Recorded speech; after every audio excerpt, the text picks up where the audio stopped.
Your mind was not designed for this level of noise.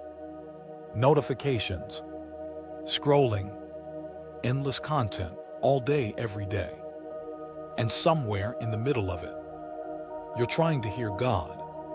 But what if the reason you can't hear Him isn't because He stopped speaking, but because something else got louder?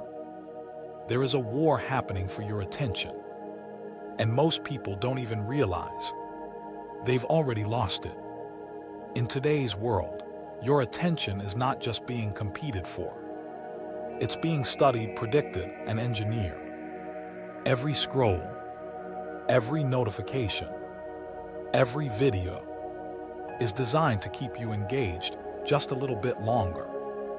Not by accident, but by design.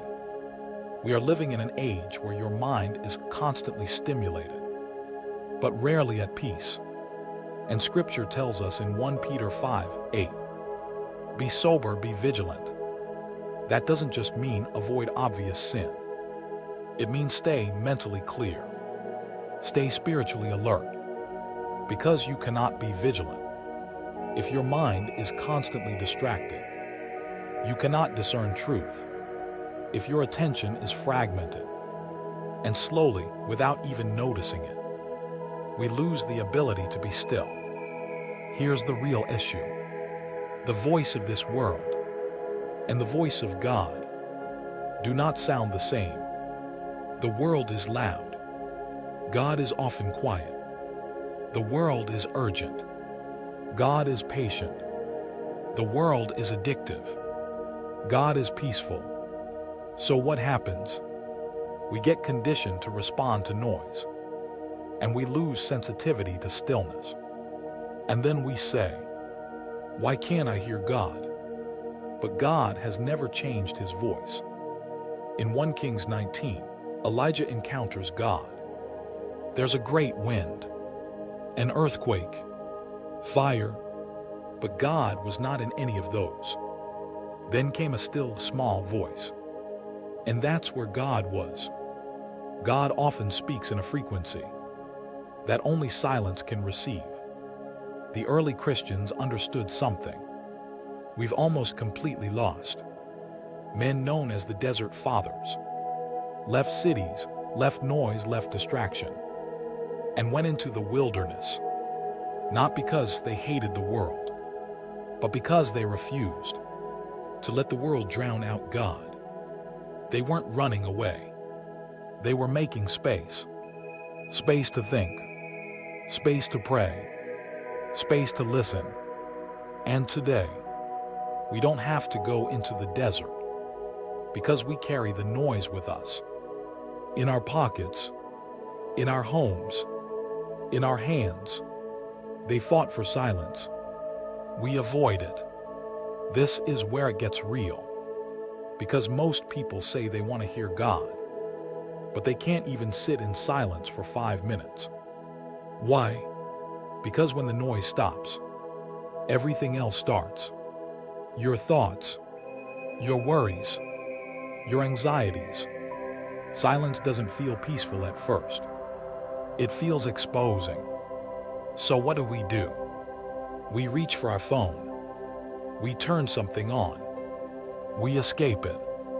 But Scripture says in Psalm 46:10, be still and know that I am God. Stillness is not passive. It's intentional. It's choosing to stay present, even when it's uncomfortable. Because on the other side of that discomfort is clarity. So how do you begin to hear God again? Not theoretically, but practically. 1. Create daily signal space. Set aside time where there is no input, no phone, no music, no distractions, just you and God. Start small. 5 minutes, 10 minutes. Consistency matters more than duration. 2. Stop feeding noise first thing. Most people wake up and immediately check their phone. Messages, notifications, content. And before God even gets your attention, the world already has it. Flip that. Give God your first attention, not your leftovers. 3. Learn His voice pattern. God's voice has a nature. And Galatians 5:22-23 shows us the fruit of the Spirit.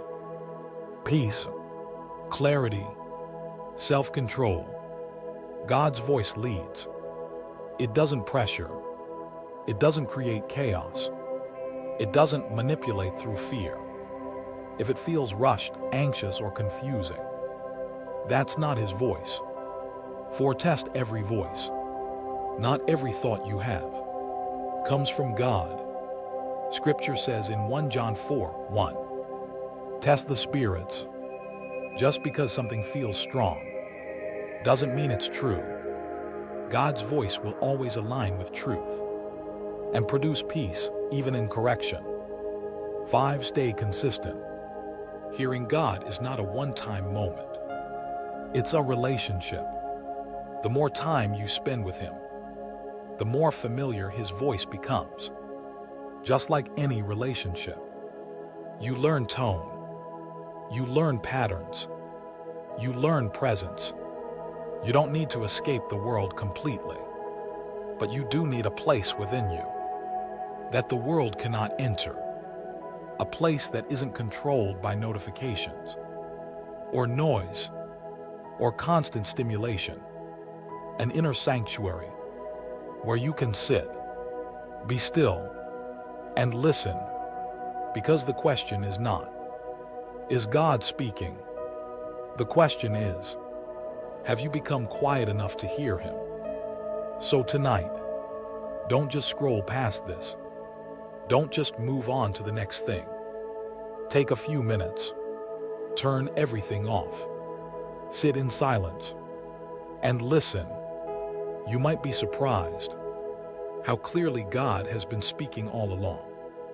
If you want more content like this, subscribe to Rose and Olive Ministries. And if this spoke to you, let me know in the comments. When was the last time you were truly still before God?